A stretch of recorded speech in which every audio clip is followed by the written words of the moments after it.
Yeah. Perfect.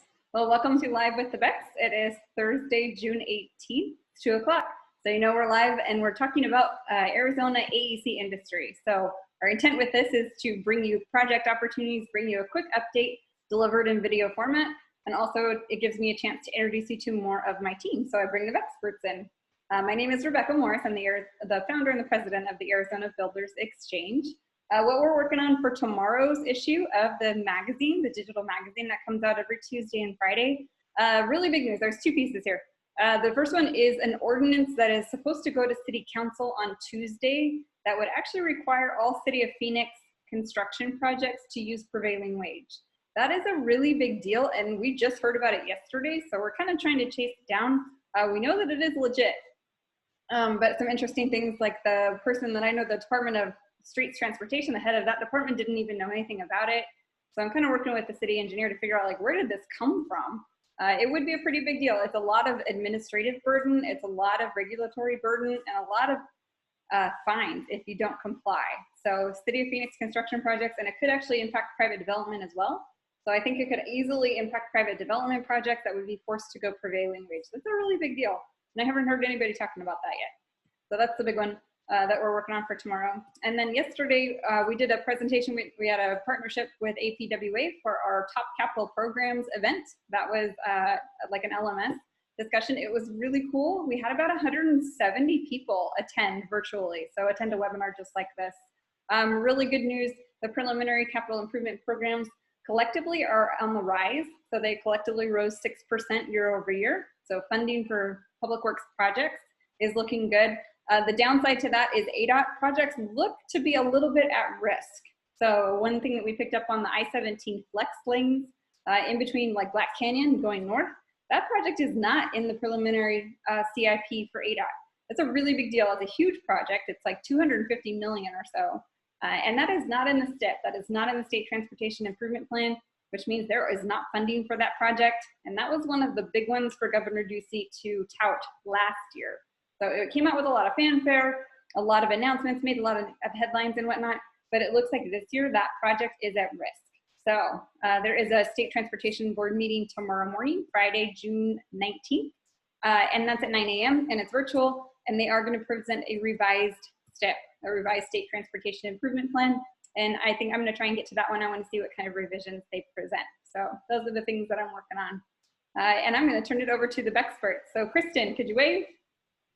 Hello, Kristen is our public side researcher. What kind of interesting public procurements can you tell me about today?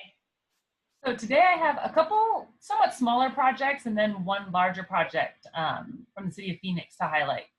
First, ADOT is requesting IFBs for a drainage improvements project at the Carrizo Wash on the St. John Sanders Highway, the US 191. The project will involve construction of 2 new concrete box culverts. The estimated valuation on that one is $3.3 million.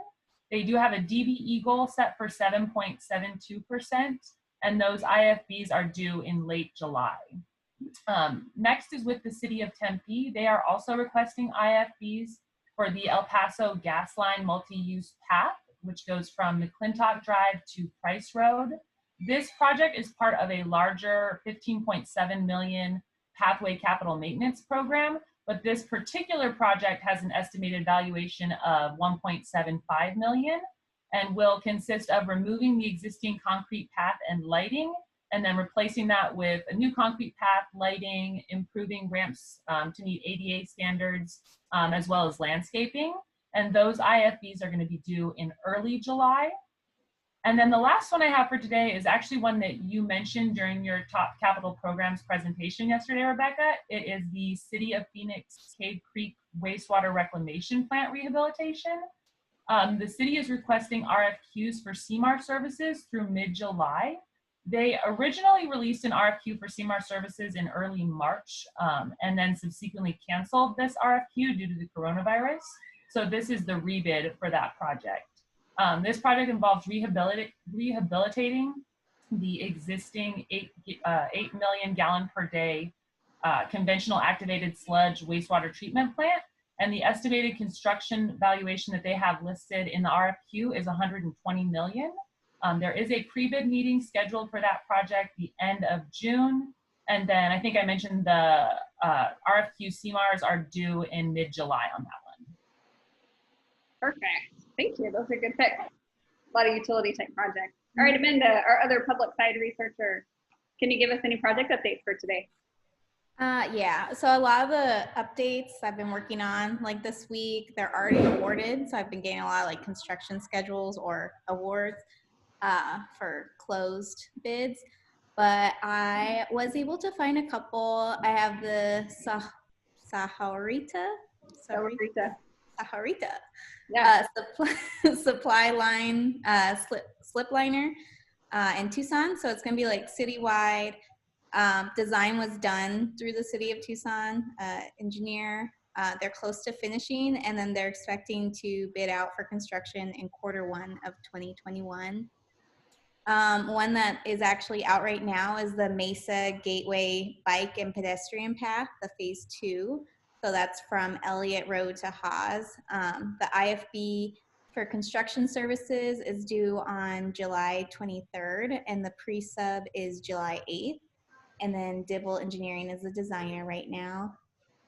And then this I just thought was interesting because I haven't seen it or it doesn't come up a lot, but that Southeast Consolidated Justice Courts project that we've mentioned, their IFB is out. It's due July 21st. We already said that, but there's 3 different sub-bid requests. So there's a lot of interest in it. I just thought that was interesting. It is interesting. That's one of the biggest jobs that's like vertical project, building projects that's going low bid right now. Yeah, it's a pretty big new facility, but Sletton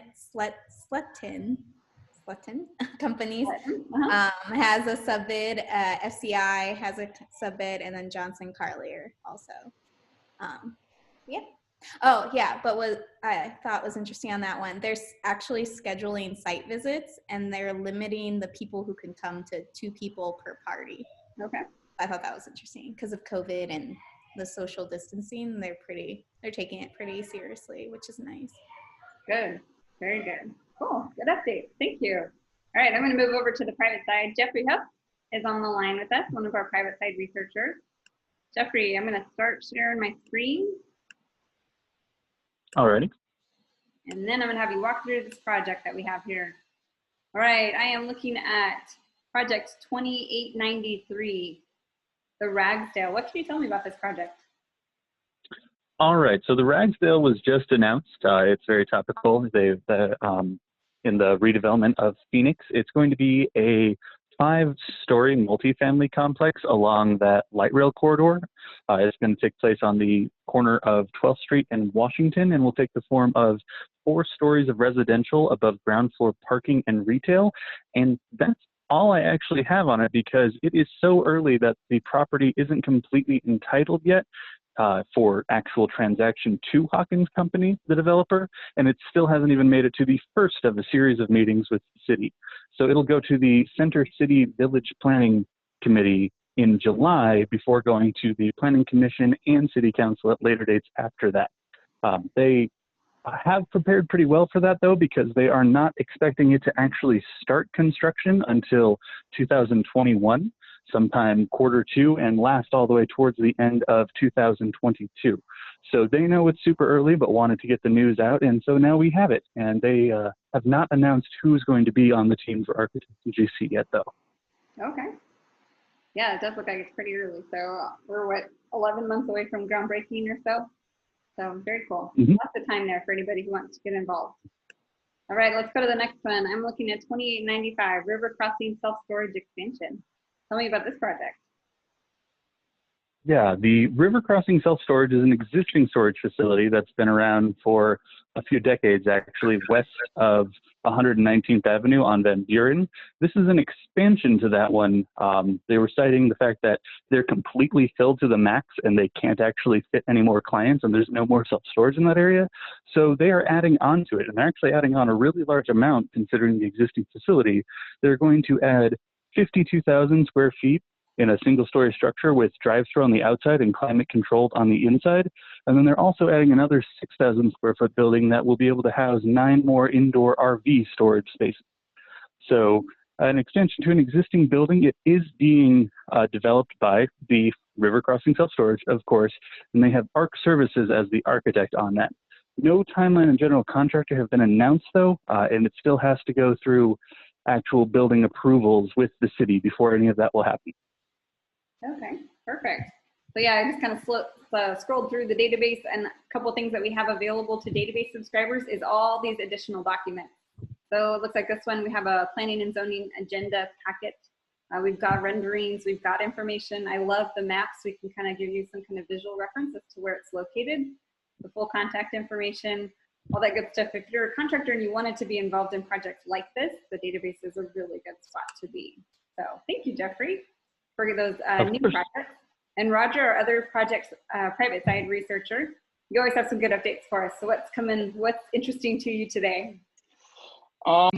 Today we got a couple industrial projects. The Bethany 303 Industrial, it's called, in Glendale, Arizona. This was approved by City Council of Glendale in April. And since then, we've just been trying to figure out the owner. We tracked back to it was Luke 76 LLC is the owner, and we didn't know if they were planning on developing it or building it. I think we tracked it back to like a trucking company, so we weren't sure, but Hunter Engineering and Cawley Architects are involved, and Hunter Engineering said that they are going to be moving forward and developing it, but no GC has been selected yet, and there's no timeline, so it's pretty early on still. It was just approved 2 months ago, so probably going to be looking at like a GC selection around the end of the summer maybe, and then construction might be starting by the end of the year. Next project was the Quintana at Verde. This is a 195 unit multifamily project in the Verde at Cooley Station master plan. Shaw Ltd, they're the developer and owner on it, and they were able to confirm today that they are going to be self-building that project, and they're expecting to start construction in October.